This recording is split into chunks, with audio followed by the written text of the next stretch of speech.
بسم اللہ الرحمن الرحیم۔ السلام علیکم دوستوں، امید ہے کہ سب دوست خیریت سے ہوں گے۔ دوستوں، میں ہوں کیڈٹ زین العابدین PASI اور آپ دیکھ رہے ہیں میرا یوٹیوب چینل زین آفیشل۔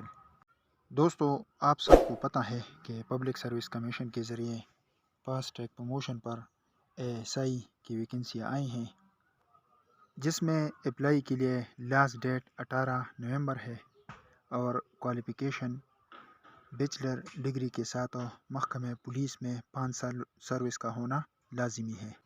جو دوست ایلیجبل ہے اور ابھی تک اپلائی نہیں کیا ہے تو اب بھی وقت ہے، وہ اپلائی کریں، کیونکہ اس کا امتحان انتہائی آسان ہوتا ہے اور ویکنسیاں بھی بہت زیادہ ہے۔ انشاءاللہ میں آپ کے ساتھ رہوں گا تمام پیپرز میں اور مختلف مراحل میں آپ کو گائیڈ کروں گا۔ سلیبس، مواد اور مختلف کتب پر تفصیلی ویڈیو اپلوڈ کروں گا۔ تمام پیپر کے تیاری کے طریقہ کار میں آپ کو بتاؤں گا۔ آج ہم اردو پیپر پر تفصیلی بحث کریں گے کہ اس پیپر میں کون کون سے سوالات آتے ہیں اور اس کو کس طرح حل کرنا چاہیے اور کہاں سے اس کے لیے تیاری کرنی چاہیے۔ اردو پیپر کے کل 75 مارکس ہوتے ہیں اور اس کے پاسنگ مارکس 30 ہوتے ہیں، اور اس میں 3 سوالات ہوتے ہیں۔ ایک مضمون لکھنا پڑتا ہے، وہاں پر 3-4 ٹاپکس دیے جاتے ہیں، ان میں سے ایک پر مضمون لکھنا پڑتا ہے۔ دوسری نمبر سوال میں 14، 15 یا 16 الفاظ دیے جاتے ہیں، ان کے معنی بھی لکھنے پڑتے ہیں اور جملوں میں استعمال کرنا بھی ہوتا ہے۔ اور تیسرے سوال میں 3-4 اشعار دیے جاتے ہیں، ان میں سے 2 اشعار کی تشریح لکھنا پڑتا ہے۔ مضمون کے 35 الفاظ کے معنی اور جملوں میں استعمال کے 20 اور اشعار کی تشریح کے بھی 20 نمبر ہوتے ہیں۔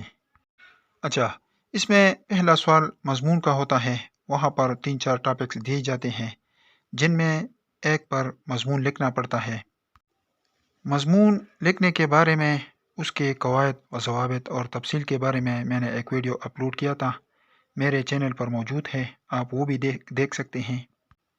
اس کے علاوہ اگر آپ 9-10 لیول کا گرامر دیکھ لیں تو اس میں بھی مضامین دیے جاتے ہیں، آپ ان میں سے کچھ اہم مضامین جو ہے وہ پڑھ لیں، ایک خاکہ اپنے ذہن میں بیٹھا لیں، اور اس کے ساتھ ساتھ اگر آپ روزانہ کی بنیاد پر اخبار کے کالم پڑھتے ہیں تو اس کے ساتھ آپ کے ذہن میں الفاظ کا ایک ذخیرہ بن جاتا ہے، پھر آپ مختلف ٹاپکس پر مضمون لکھ سکتے ہیں۔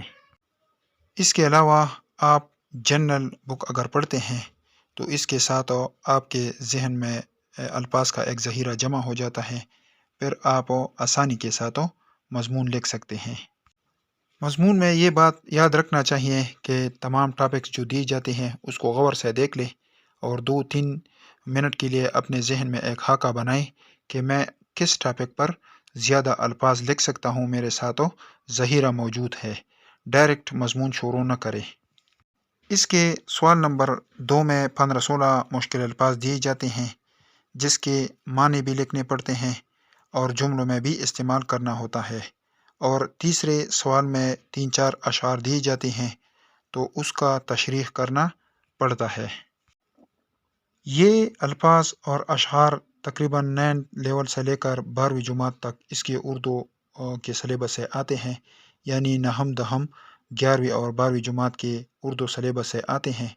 میں نے خود اس کے لیے اپلائی کیا تھا اور الحمدللہ KPK میں میرا 2nd پوزیشن تھا، اور میں نے تمام سٹڈی جو ہے ان کتب سے کیا تھا اور میرے اردو میں بہت اچھے مارکس آئے تھے۔ تو خاص کر اگر آپ 9-10 فرسٹ ایئر اور 2nd ایئر لیول کے اردو کی جماعت کے کوئی نوٹس پیدا کریں، اس میں عضلیات کا ایک حصہ ہوتا ہے تو آپ وہ غور سے دیکھ لیں، اس میں مشکل الفاظ بھی ہوتے ہیں، زیادہ تر مشکل الفاظ اسی سے آتے ہیں اور اشعار بھی اسی سے آتے ہیں۔ اگر آپ اس کو اسٹڈی کر لیں تو انشاءاللہ یہ 40 نمبر کا پورشن جو ہے یہ آپ کا کلیئر ہو جائے گا۔ ان 2 سوالات کے لیے آپ ضرور 12ویں کلاس تک اردو کا نوٹ جو ہے وہ اسٹڈی کریں، عضلیات کا حصہ، تو اس سے آپ کے یہ 2 سوال جو ہے وہ کلیئر ہو جائے گا۔ اگر آپ کو ان سے اشعار نہیں آتا تو آپ کے ذہن میں اتنا آئیڈیا آ جاتی ہے کہ آپ پھر ہر شعر کا تشریح لکھ سکتے ہیں۔ یہ ضروری نہیں کہ آپ جو اسٹڈی کرتے ہیں پیپر میں وہ ضرور آئے گا۔ اس اسٹڈی سے آپ کو ایک آئیڈیا ملتی ہے اور اس پر پھر آپ اپنا پیپر آسانی سے حل کر سکتے ہیں۔ میں نے ان بکس کا اسٹڈی کیا تھا اور ان 4 اشعار میں سے مجھے صرف ایک شعر آیا تھا جو میں نے اسٹڈی کیا تھا، اور بقایا میرے ساتھ اتنا آئیڈیا موجود تھا کہ میں ان چاروں کی تشریح لکھ سکتا تھا۔ اشعار کے تشریح لکھنے میں تھوڑا احتیاط کریں، کیونکہ اس کا مطلب اکثر 2 ہوتے ہیں، ایک حقیقی ہوتی ہے، ایک مجازی۔ ایک مجازی عشق معشوقہ وغیرہ کی طرف ہوتی ہے اور دوسرا خدا اور رسول اور اسلام کی طرف اشارہ ہوتا ہے۔ تو اگر اس طرح کا کوئی شعر آتا ہے تو آپ کوشش کریں کہ دونوں سائڈ پر آپ تشریح لکھ کے، کہ اگر مجازی مطلب اس کا لیا جائے تو عشق معشوقہ وغیرہ وغیرہ جو ہے اس طرف اشارہ کیا جاتا ہے، اور اگر حقیقی لیا جائے تو خدا، رسول، جنت اور اسلام کی طرف وہ اشارہ کرتا ہے۔ دوستو، یہ آج کی ویڈیو تھی جس میں ہم نے اردو کے پیپر پر تفصیلی بحث کیا۔ انشاءاللہ تمام پیپرز کو ایک ایک کر کے اس پر تفصیلی بحث کریں گے اور اس کی تیاری کے بارے میں بھی پڑھیں گے۔ ویڈیو اختتام پذیر ہوئی۔ ویڈیو ختم کرنے سے پہلے آپ کو ایک ریکویسٹ ہے، اگر آپ میرے چینل پر نئے ہیں تو اس قسم کے معلوماتی ویڈیو کے لیے میرا چینل ضرور سبسکرائب کریں۔ شکریہ۔ خدا حافظ۔